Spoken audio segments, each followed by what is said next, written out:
Hello everyone, this is Keyblade Bookworm, and today we are finally ranking every single Kingdom Hearts world from Kingdom Hearts 1 on a tier list. And this is all going to be recorded in hopefully one take, so let's see how we do with this kind of video. So without further ado, let's just dive right into it, and by diving, let's start with the Dive to the Heart. I don't know if this would really count as a world, but I'd say we see it, so... And you do have gameplay in it, so I'm gonna count it. And I think I'm gonna put it in A tier. The Dive to the Heart section really feels like it's setting the tone for the entire story. It's got this kind of dark, ominous, foreboding sense to this like nightmare dream, surreal environment that Sora is finding himself in.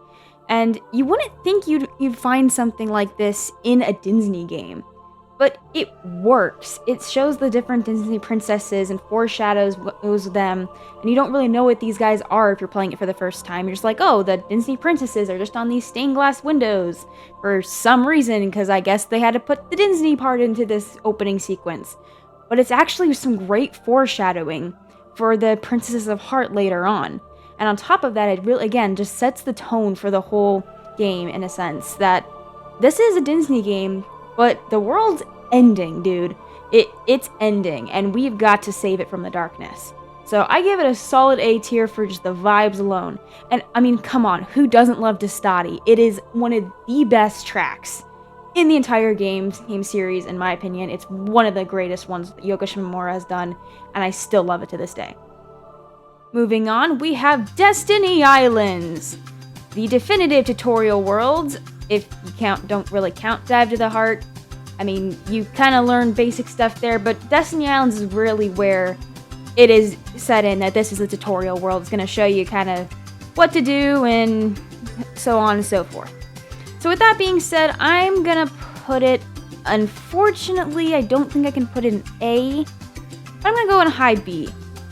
Because we don't really spend that much time there. It is a great setting point, and it's just this small little island.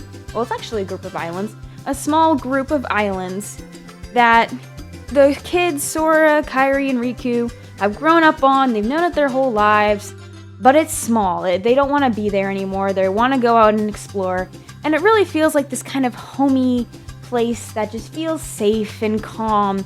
And that's what really he shocks everyone on when the storm comes in and the Heartless invade. And Sora didn't think that he would be able to explore new worlds beyond his island until obviously the Heartless came. I mean, they were going to try to go with the raft, but who am I kidding? They weren't going to get far in that little raft. Are you kidding me? But I think the Destiny Islands are a great place to start as far as the tutorial world. I mean, the Dive to the Heart is amazing too. It sets the tone.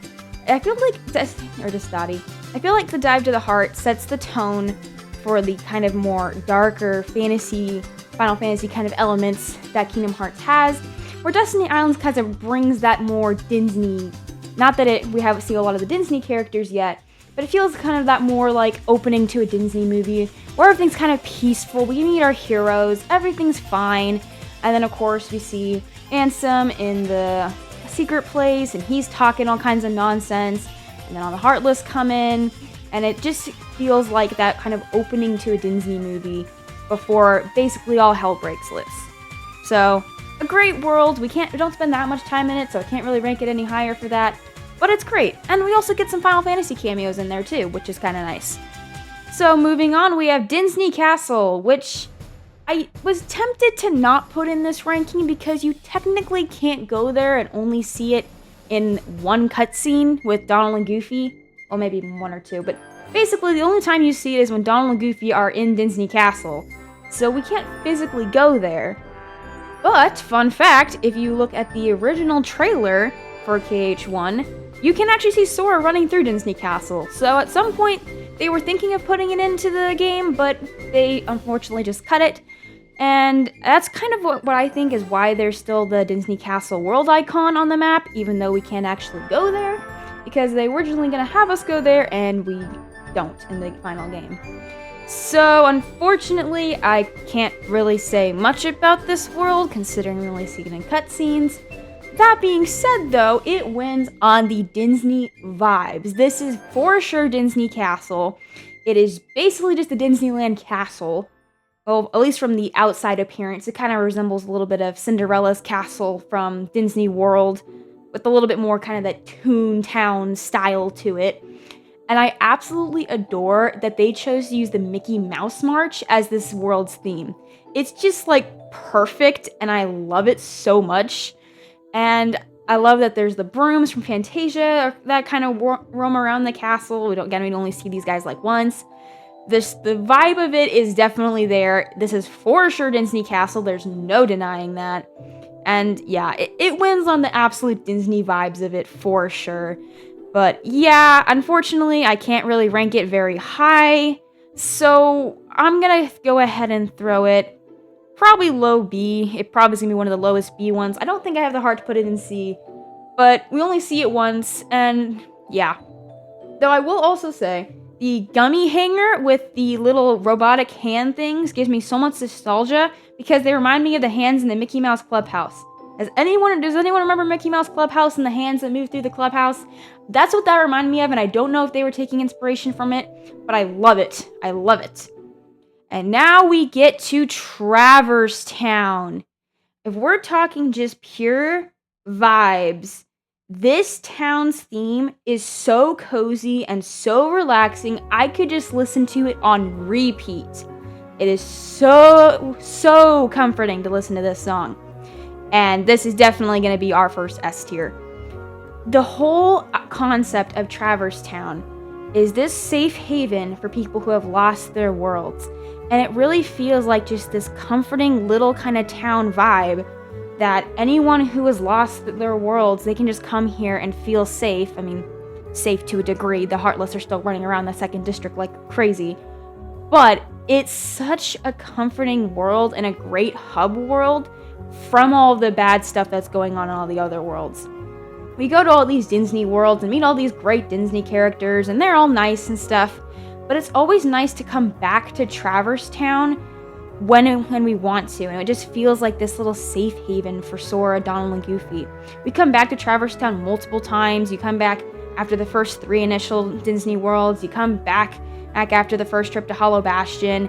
It just feels like that this is our hub. This is our safe place from all the Heartless and the darkness. And I love the Final Fantasy crew here. Leon, Yuffie, Aerith.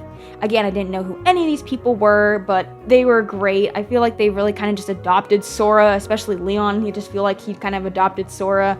Even Sid a little bit. And like the 101 Dalmatians puppies, that's like one of my favorite things to do in KH1 is find all the puppies, because it's like the perfect quest. They could not have thought of a better quest to do.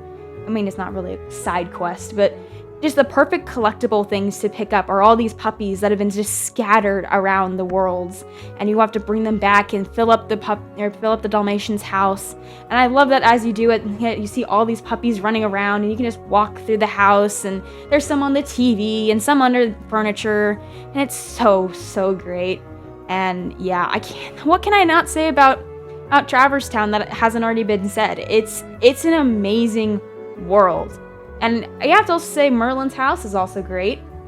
It kind of feels almost like a world within itself, Merlin's house, because it's got that different theme. And we also go to the 100 Acre World, which I will talk about very, very soon.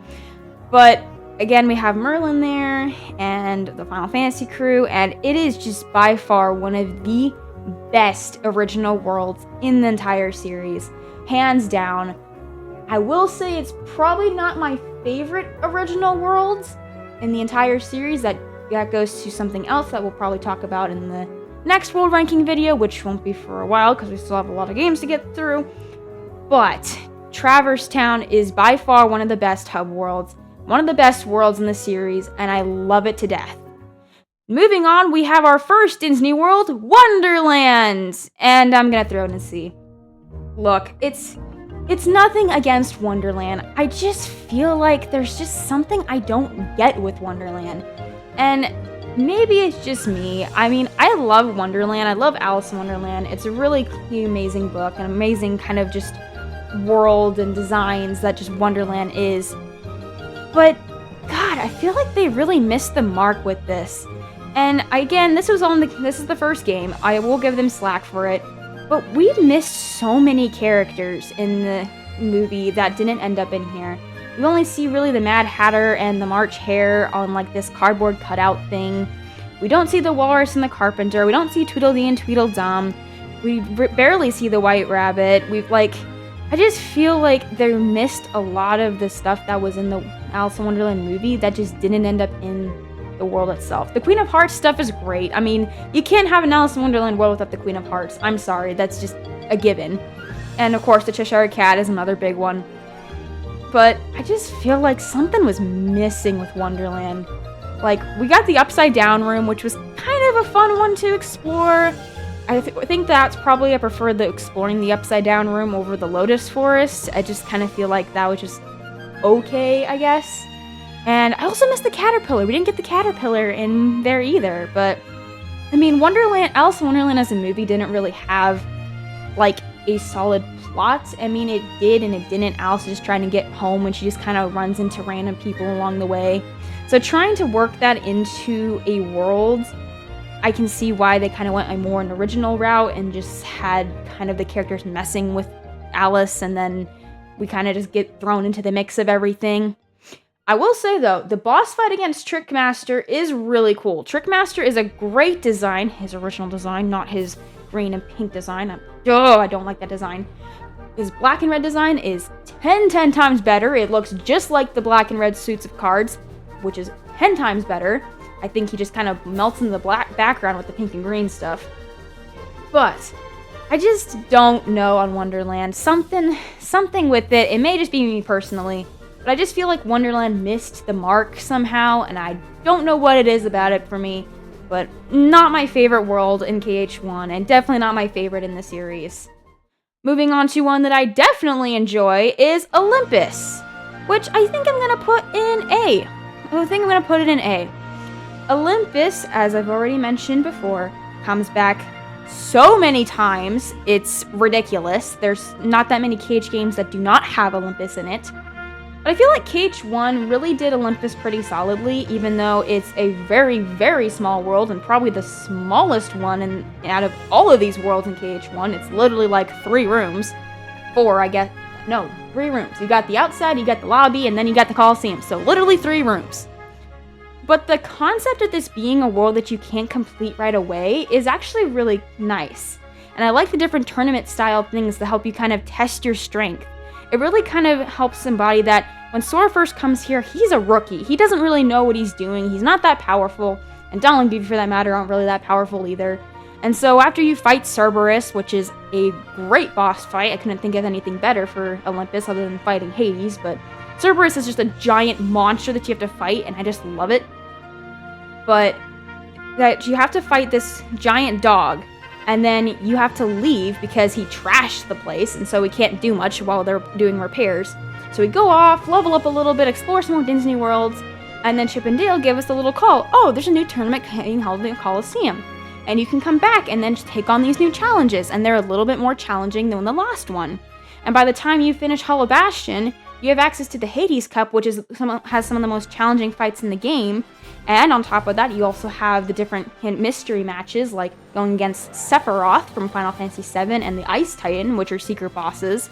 So it really feels like this world kind of grows with you, which I feel is really fitting for Hercules, because I love Hercules as a movie. It's really an amazing movie, especially just for Hades as James Wood.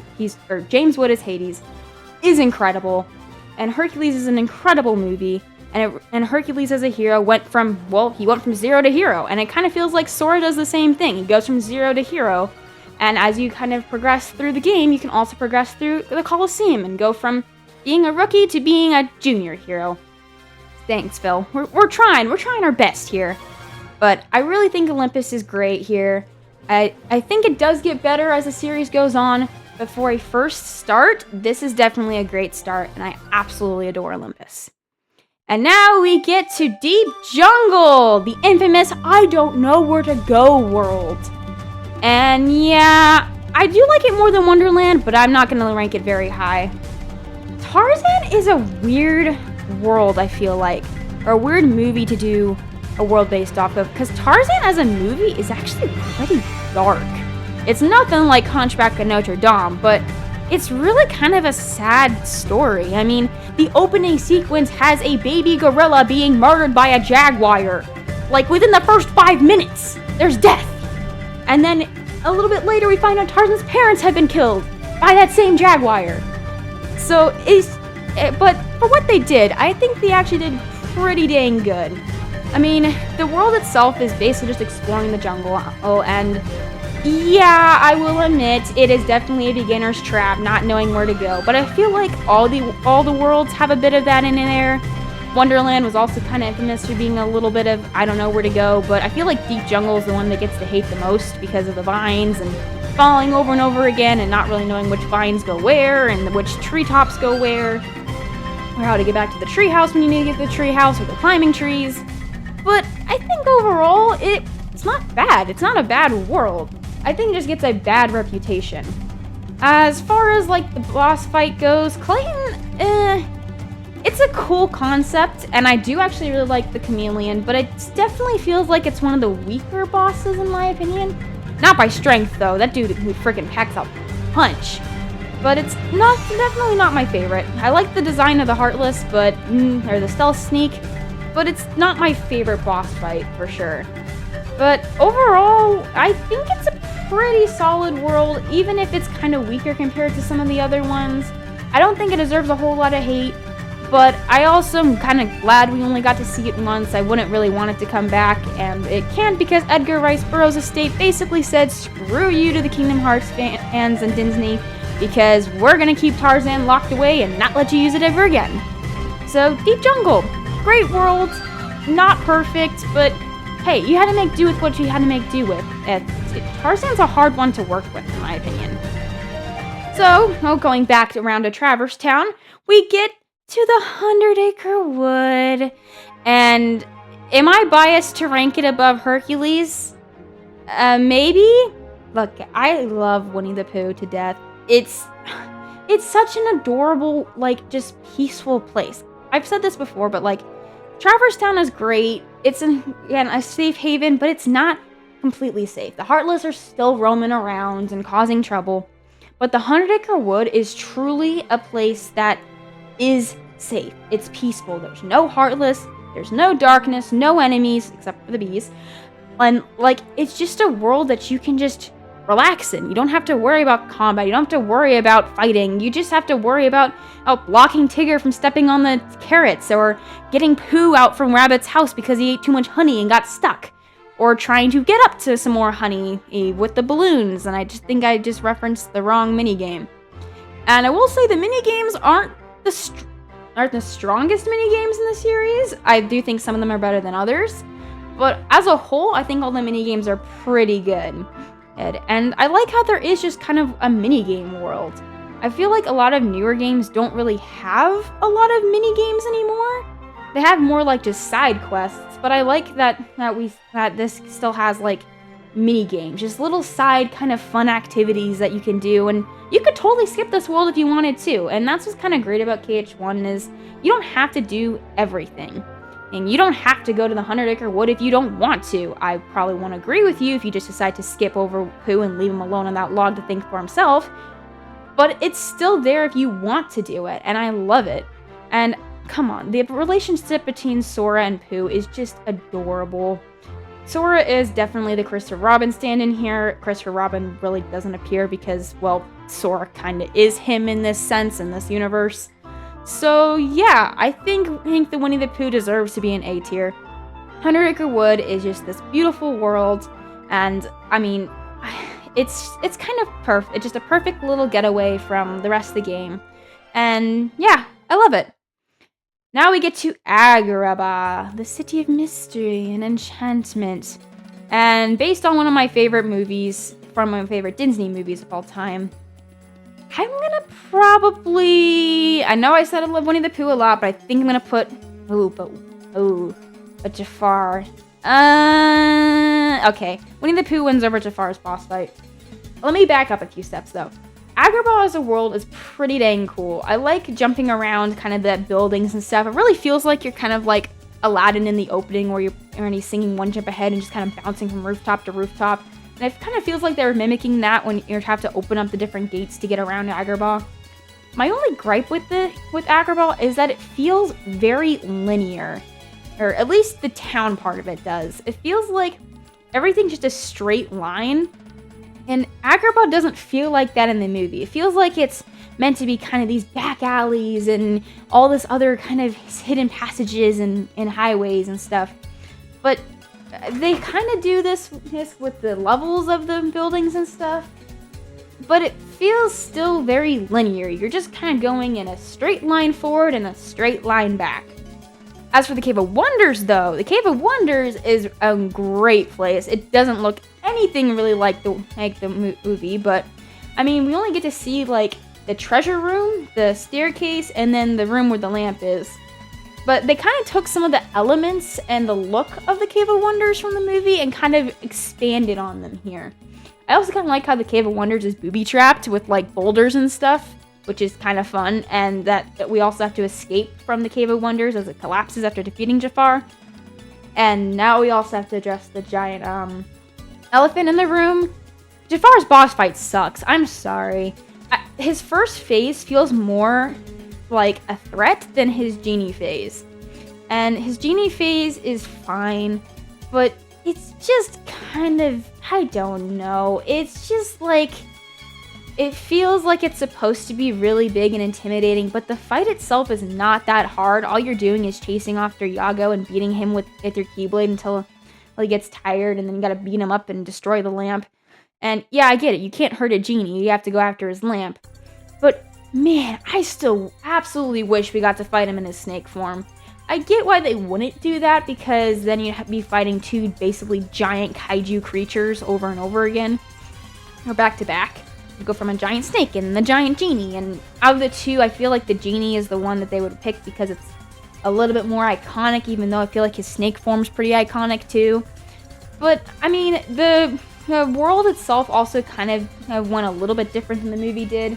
And this also has to do with the Princesses of Heart kind of plotline going on. So they had to have Jasmine get kidnapped, and it was a little bit different because Jafar is going after the keyhole versus going after Jasmine, which may have been for the better call because I really don't want to see Jasmine and kiss Jafar again. But I still think they executed it pretty well. Jafar's boss fight is not the greatest. I don't really care for it, but it doesn't detract from the world itself. And I think Aladdin and Sora really click kind of good together, which is kind of a fun kind of dynamic between the two of them. And I mean, Genie is also great. It's not Robin Williams voicing him, but I still think Genie as a character is still fun, and he's funny, and it's great. I really like this world a lot. And then we get to Monstro!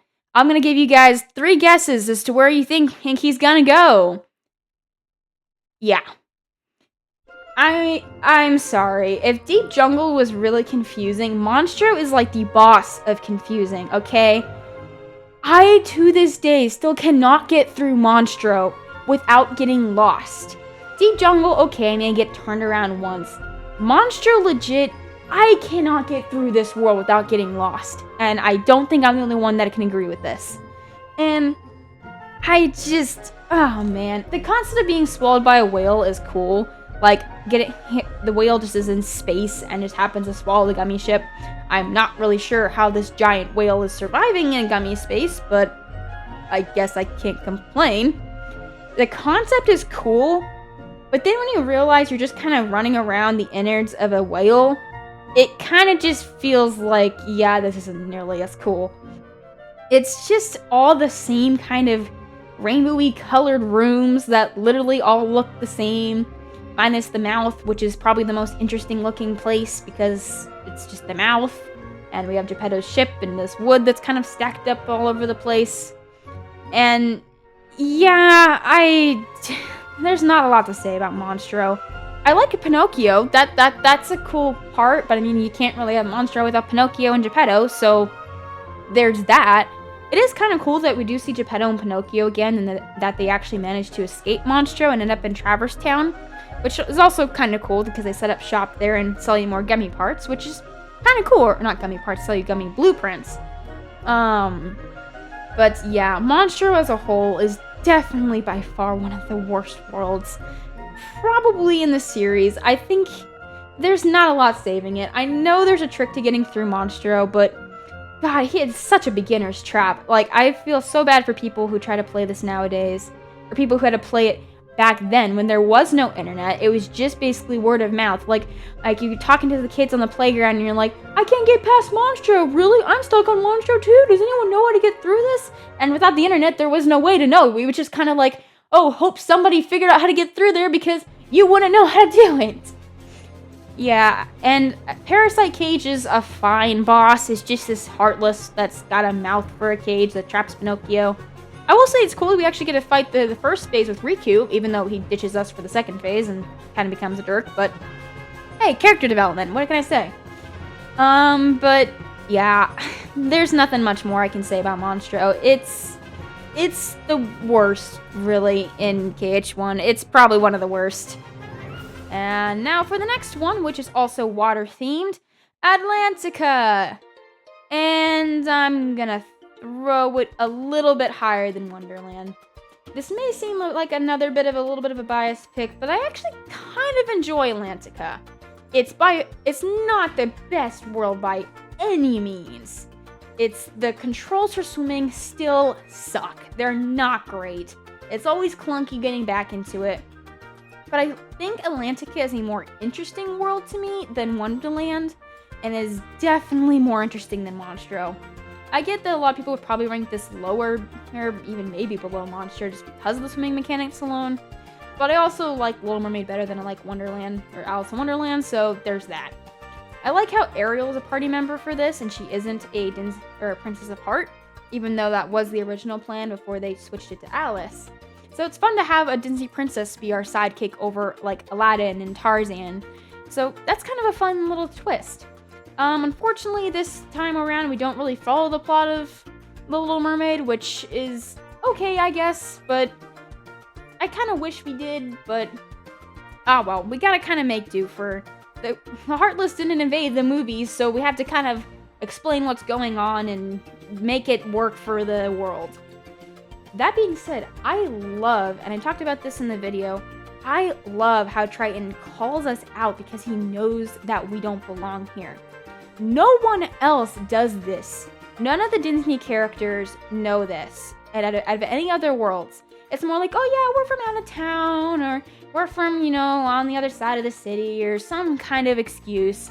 And most of the Disney characters are like, yeah, whatever, okay. You're good, let's team up and stop the Heartless and stop the bad guys and do all this.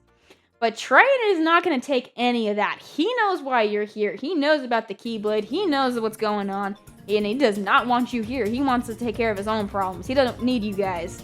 And I think that's actually really cool. And I kind of wish they expanded on it a little bit more.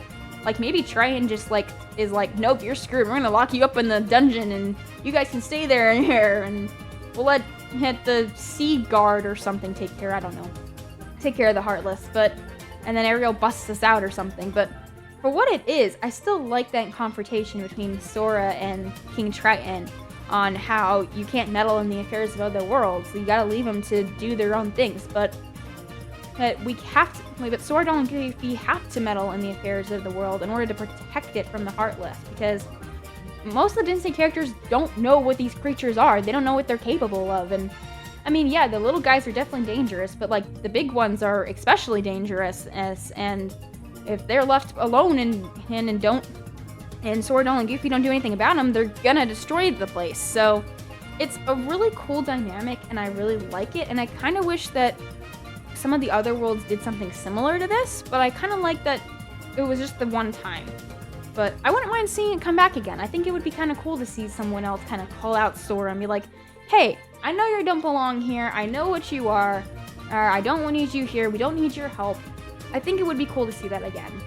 Now, for the boss fight 8 as far as Ursula, I think it's actually really solid. The first fight is confusing still, I don't understand the cauldron, and I don't think I ever will.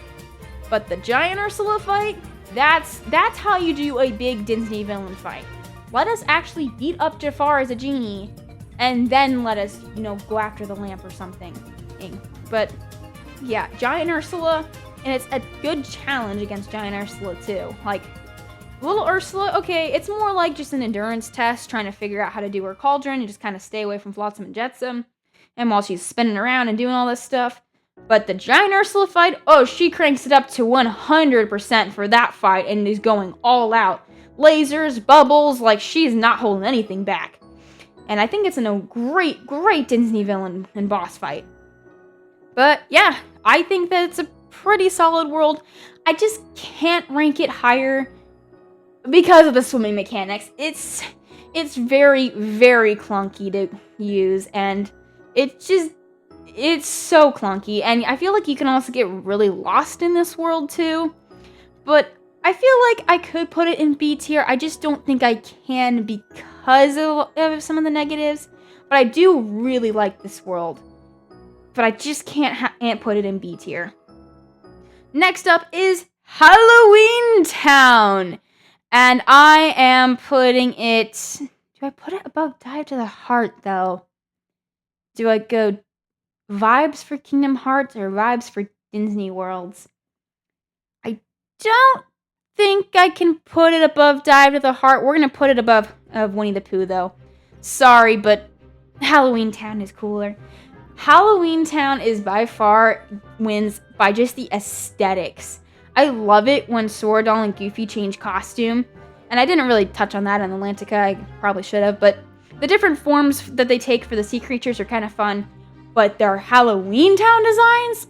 Oh, absolutely amazing. Whoever designed the designs for those, absolutely incredible. You guys get A+s all around for all the designs in the Halloween Town, or all the designs for the different characters in Halloween Town. It is great. Sora's vampire costume, Donald's mummy costume, Goofy's Frankenstein, I think, costume. It's just all great, and it really makes them blend into the world because I don't think they really would have worked. It would have really made them stand out if they weren't in costume. So I'm glad they went and made them look really scary to kind of fit in with this darker world, and it really is really cool. And Jack, as a party member, is also really fun. I just wish we had a little bit more interaction with him. It feels like we were just kind of showed up and Jack was like, oh, hello, and we're like, oh yeah, there's Heartless. You didn't realize that's a problem? He's like, yeah, it's a problem. Why don't you guys help me with it? And so we don't get a whole lot of, like, interaction between Sora and Jack, which kind of sucks because I think it'd be really fun to see a bit more of it. But it's okay for what it is. The world itself, it's annoying to get around because we have to interact with stuff to go forward. I don't know why they didn't just let us walk through hallways. I don't know if this was done to make the world a little bit harder, and in order to get through to literally anywhere, you have to interact with the coffins and the different doors to go through. But in order to interact with them, you have to fight the Heartless. And sometimes these Heartless show up in like 3 waves, and it takes you 10 minutes to get through a section. Then you go to the next section, and it's the same dang thing. Even to get across Spiral Hill, you have to knock out all the Heartless. But the problem is that room is very big, so if you take 2 steps to the right or 2 steps to the left, another wave of Heartless are gonna spawn. And so it gets really, really annoying to navigate sometimes because as you have to interact to get around. And I, again, don't understand why they did this. I don't understand. I would get it if they just did it for Spiral Hill. If they just did it for Spiral Hill, I think it'd be fine because, yeah, you have to kind of interact with it to get it to, you know, stretch out and let you over the gate. But why they couldn't just, like, get rid of the coffin, just make it a straight path to the graveyard and then a straight path to the Spiral Hill is beyond me. And what makes this also difficult to get around is the fact that there's no other save point except for the one right in front of Halloween Town.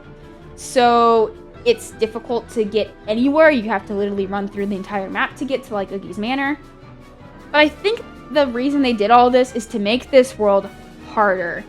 Atlantica is challenging to get around because of the movement. Halloween Town is difficult to get around because of the world itself, because of the way it's structured. And I think they were also kind of... the reason I think they put Atlantica and Halloween Town as 2 separate kind of worlds is they are almost 2 different sides of the same coin. Even with Oogie's boss fight, we have the first phase of Oogie, which is kind of similar to Ursula in the first fight of Ursula, as it's both kind of gimmicky.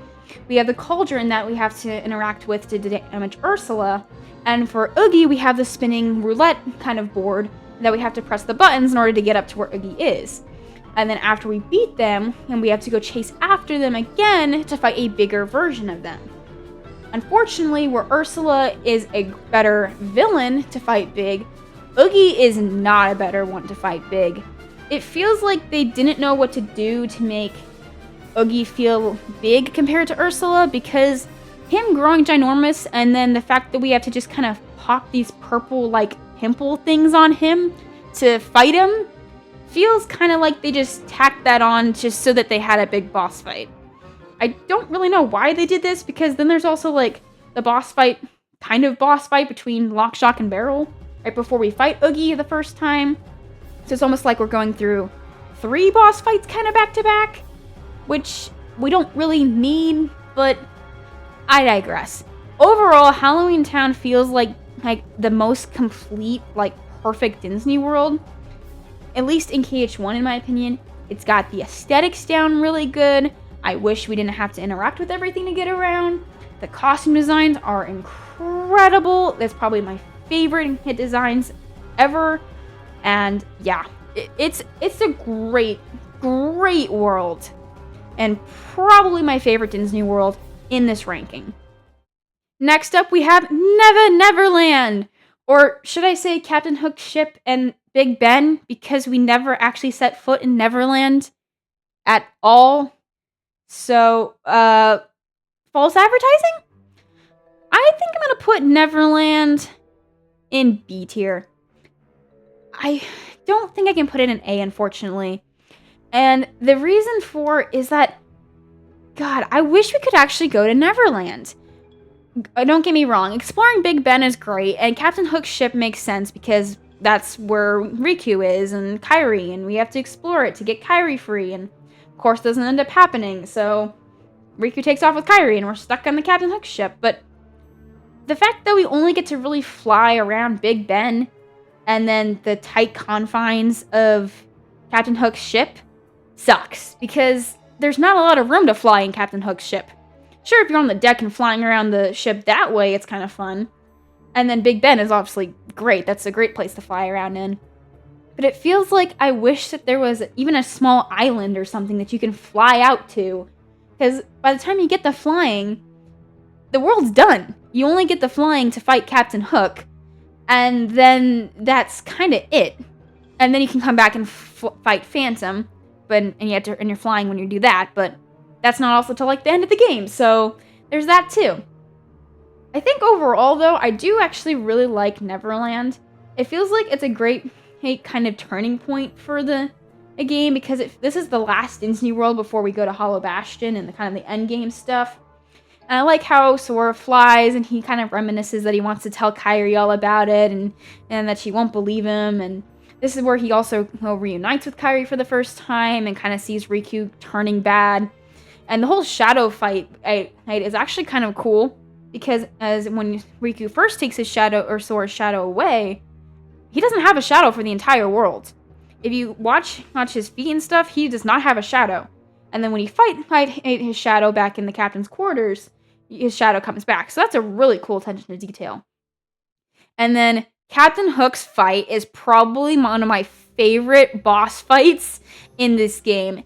I love how you can just kind of bully him so much in this fight, and I love it. It's kind of like just this slapstick comedy with Hook. And don't get me wrong, he is a little bit tough. He can hit pretty hard. But I love how you can just set his coat on fire and he just kind of runs around screaming, and he'll sometimes run around so much that he runs off of the boat and falls into the water. And then when he falls in the water, the croc snatches at him, and then he runs back, or he flies back up with his like legs kicking, and he's like, "I'm not getting me other hand," and then he comes back onto the ship, and it's all just super fun, and I love it. And I wish some of the Disney bosses were a little bit more like this, where like they kind of take elements from the movie and just really make it a fun boss fight. I feel like the Ursula one was kind of there a little bit. The big Ursula was kind of there. And Oogie's fight, the first one, also kind of felt like that too. But Captain Hook's really feels like that kind of final fight in the movie between Peter Pan and Hook, where it's kind of fun, but also a little bit serious, but it's just a really, really fun boss fight, and it just makes me laugh every time I do it.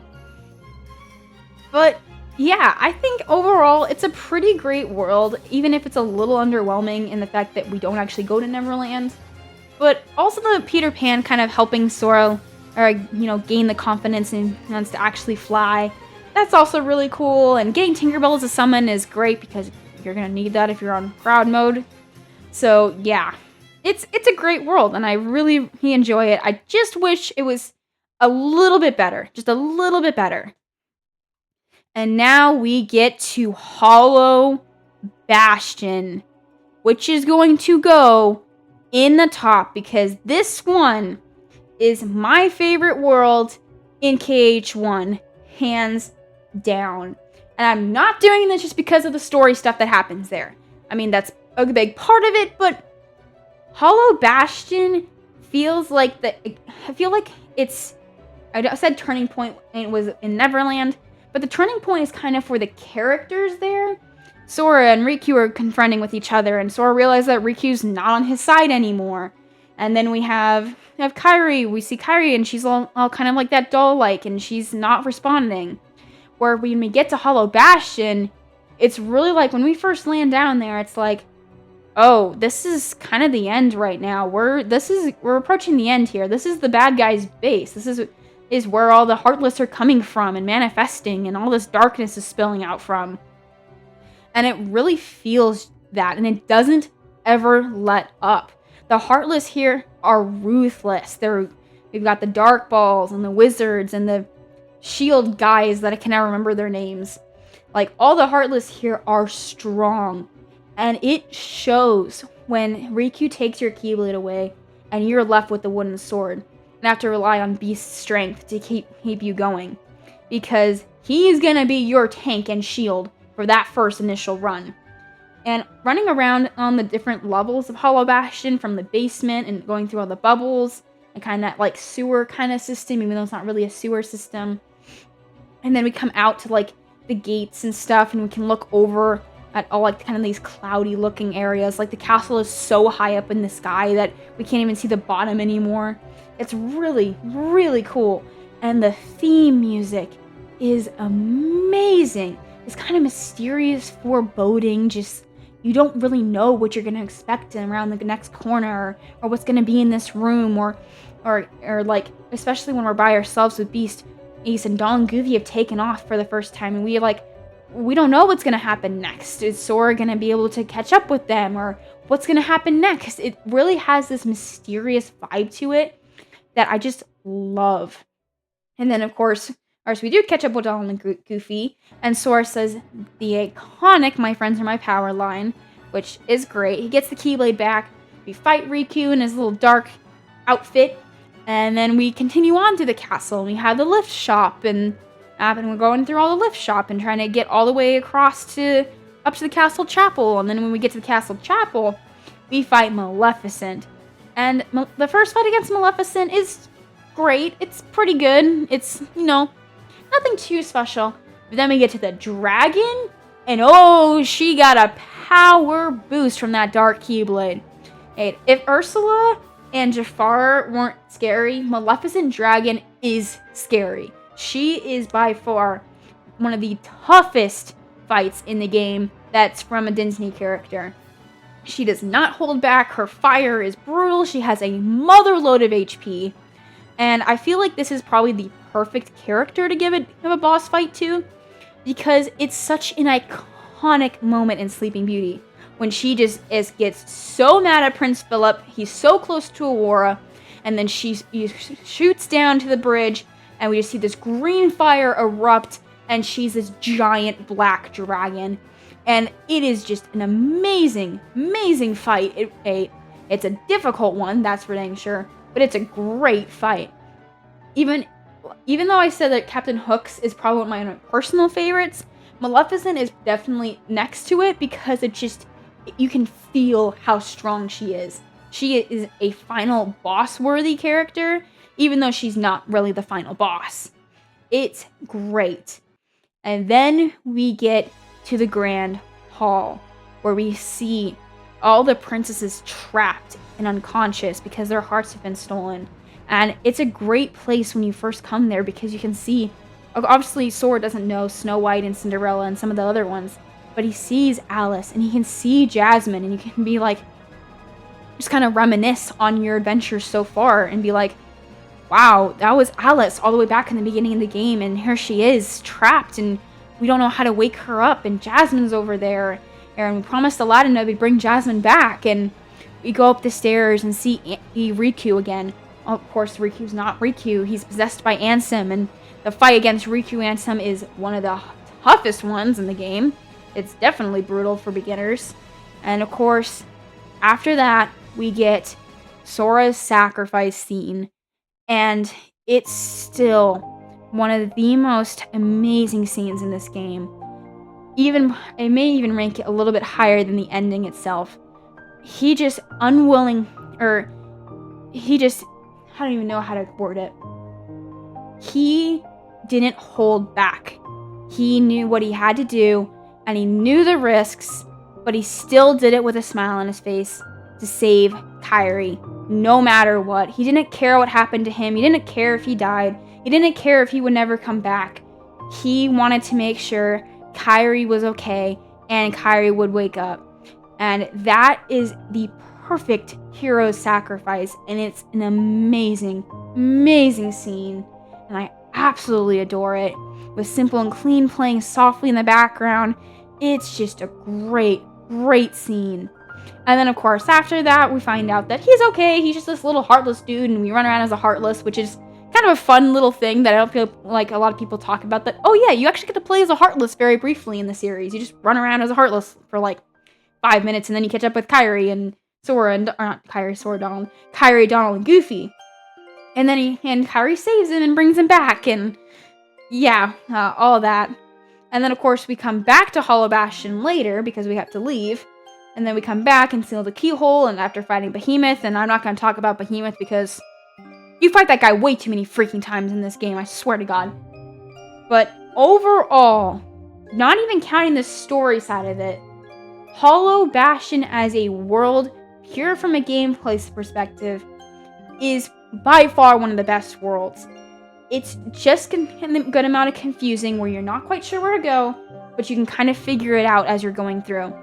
The puzzles, goes from unlocking the door to the bookshelves, the different lift shops, and all the way leading up to the castle chapel. The boss fights in here are great. They're difficult. It's really the perfect end world. But we still have one more world to go through, and that is the end of the world, which I'm going to put... Where do I want to put this?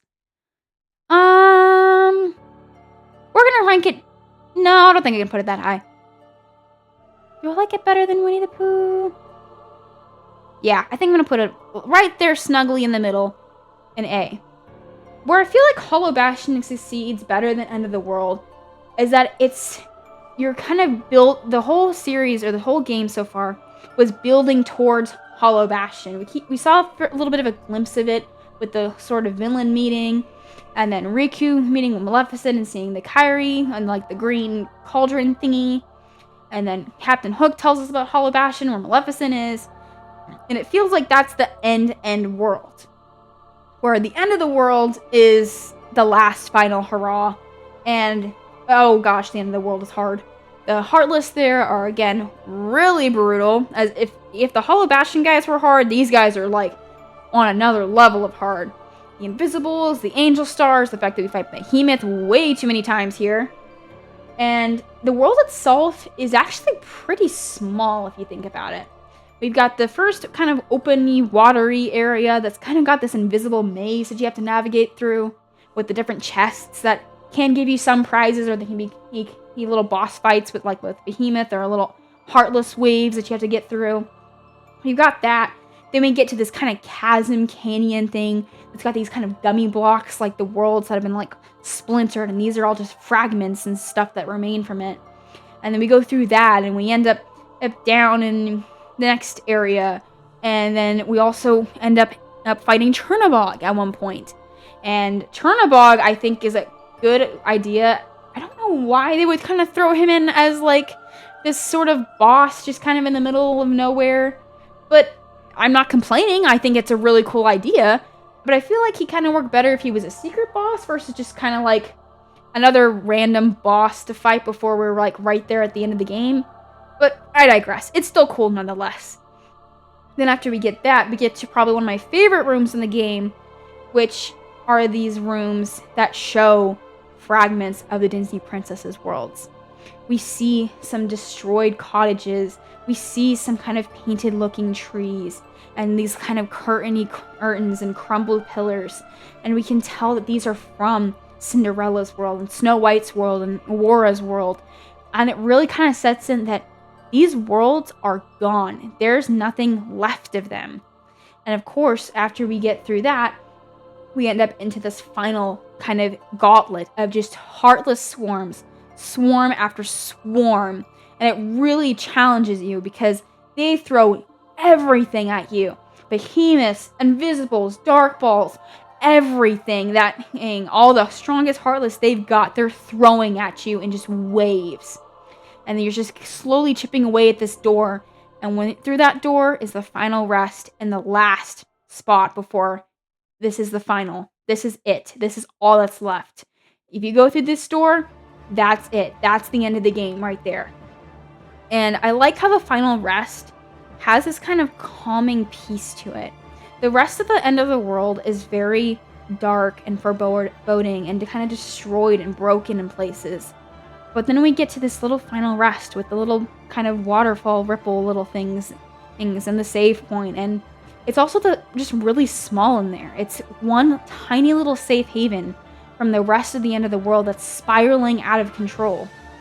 Oh, and I just now realized I completely forgot a place. I forgot the world tower things. So the world, stepping back a second, the little world beacon areas are actually really cool too. Because that shows also how the Heartless traveled from each of the worlds. And you don't have to go into them. I think if you do, you get different prizes.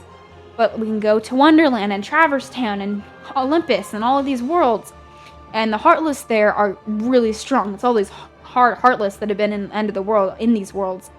And it just kind of shows that, oh yeah, Ansem is really, really close to his goal. He is really close to destroying anything and everything that's left in this world. He can, like, if he was left to his own devices, we would have lost Wonderland. We would have lost Olympus. We would have lost Agrabah. All of these worlds that we had explored, all these people we met, they would have all been gone if Soradol and Goofy weren't going through the lengths to try to stop him and make it through this world. And then we also get to that Heartless, or the Hollow Bastion part that has like this weird kind of encrypted message about the end of the world and talking about Kingdom Hearts and just this foreboding dread that feels a lot like Destati. It's almost a strange foreshadowing because the Destati music is also the theme for the end of the world. It's not nearly as powerful in the end of the world. It feels more kind of like this foreboding kind of sense to it. And it just feels like, wow, look how far we've come. This is really the end of it. And of course, I'll get back to the final rest area. When you go through that door, that's the same door that we saw in the dream sequence. And this time, we're ready to go through that door. We weren't ready to go through the door in the dream sequence, but now we are. And what do we find beyond it? We find Destiny Islands. This is our world that we thought we had lost, that we saw get sucked into the giant tornado kind of thing that was destroying Destiny Islands. It's here, but it's not the same. And as we go forward, we see that it gets kind of destroyed and stuff is disappearing. And then we see Riku, and then he reveals himself to be Ansem in his full glory. And we end up fighting him in this kind of depressed beach area of Destiny Islands. And then after that, he runs away, and we go chase after him and fight Darkseid again, because I guess they really wanted it to feel like the Dive to the Heart, because there's a tutorial boss back in here. And then we fight him by ourselves, and then escaped from him this kind of Destiny Island destroyed area. And we're just fighting in just the abyss. There's nothing. It's just darkness.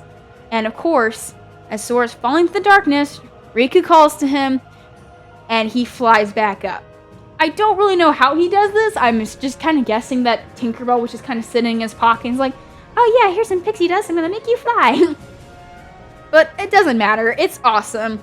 And the boss fight, oh my gosh. It is by far the hardest boss fight if you don't count the secret bosses. If you are under-leveled at all or come in unprepared, you're gonna get your butt kicked. He doesn't hold back. He's got lasers, he's got minions that run around and deal damage to you. And this fight is long. You have to fight him by yourself because he takes Donald and Goofy out of the fight. So you have to fight him by yourself and knock down all his HP. Then you gotta fight his big head thing that's sticking out of his boat thing, whatever. He's tied to this giant heartless contraption thing. You fight that, go inside, get Goofy, fight some more stuff that's on him, go in, get Donald back. Then all three of you still have to knock out this core thing that's in the middle. Then once you knock that out, you get to fight Ansem one last time, all three of you, and only then can you actually beat Ansem. It is just a gauntlet of back-to-back fights.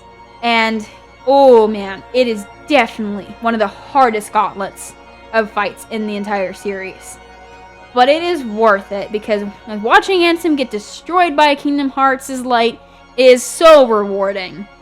And then of course we have to seal the door for good. And on the other side of that door we get to see Mickey Mouse for the first time in the series. Even though it's just kind of a silhouette, we can't really see him very well, but it's cool. We also get to see that he's got a cool Keyblade, and wait a minute, there's another Keyblade in the series. I didn't know that. And of course, Riku's on the other side, and he tells us that we have to take care of Kairi, and Sora assures him that he will. And then we close the gate and turn around, and Kairi's there. I don't know how she got there. I'm kind of questioning that, but I'm, again, not really complaining. And of course, we have to say goodbye to her as the end credits roll and Simple and Clean blasts blah blah blah blah blah. I've been talking so much I can't talk anymore. Blasts in our ears as we watch Kairi and Sora get separated, and Kairi returns to the islands. It's all these sparkly, glowy things as we watch all the worlds are getting restored, and Destiny Islands is back to normal, and Kairi goes to the secret place and sees a little drawing and draws a Powpow fruit because she wants to share one with Sora as well. And it's a great finale. I still just think Hollow Bastion is the better world overall, but End of the World is still pretty dang good. And I think that's my list. We've got in the top, we have, well, let's actually go from bottom to the top. We've got Monstra, we have Wonderland, we have Atlantica, then Deep Jungle, Disney Castle, Destiny Islands, Neverland, Olympus Coliseum, Agrabah, the 100-Acre Wood, the End of the World, Halloween Town, Dive to the Heart, Traverse Town, and Hollow Bastion. Alright, this is my world ranking for KH1. Let me know in the comments if you guys would rank this any differently. I would love to hear your thoughts on this. And if you enjoyed this video, be sure to leave a like and subscribe. It would really help the channel. And I'll see you guys next time. So this is Keyblade Bookworm, signing out.